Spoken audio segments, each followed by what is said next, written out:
The story hasn't been told well, according to the CS, and perhaps it's because, in the words of Parliament, the budget policy statement, the other budget documents, the Treasury consistently does not give the KPIs. The Treasury consistently does not give the details. We are in a COVID economic re-strategy program, ostensibly. Because the COVID, that strategy was very much a business as usual. I've told you this Treasury specializes in the art of the sweet narrative. We'll give a wonderful title and give wonderful promises, but at the end of the day, the infrastructure remains. The security, these interest sectors are almost ring-fenced. So the Parliament has repeatedly chastised the Treasury for not giving sufficient detail. And part of their complaint is, how do we monitor what we don't know?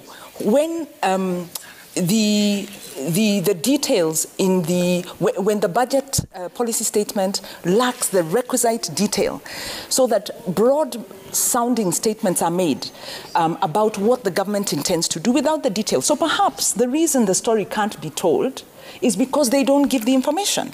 Parliament also cited gaps in terms of the budget. And let me say, they want the list, the details on the list of pending bills.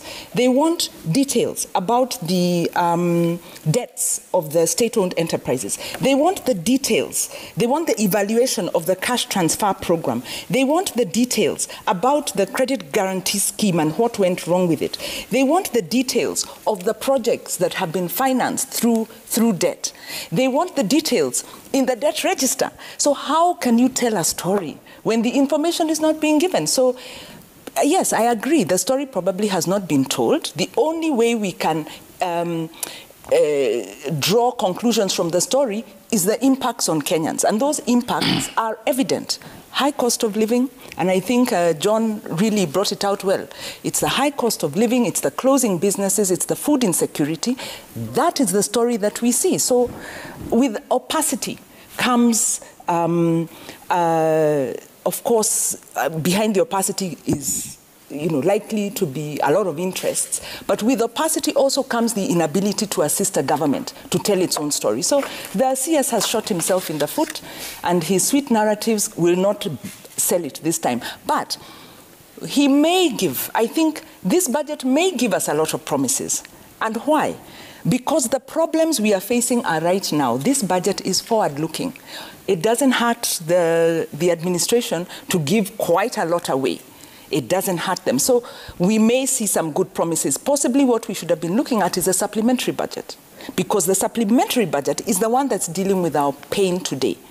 That said, the narratives are important, the priorities are important, and a responsible government will be thinking about how do we ensure the interest that we put in this budget will be taken up by the incoming administration. That kind of bipartisan understanding and agreement is very important. Okay. And unfortunately, a lot of these projects have been forced down the throat of even Parliament.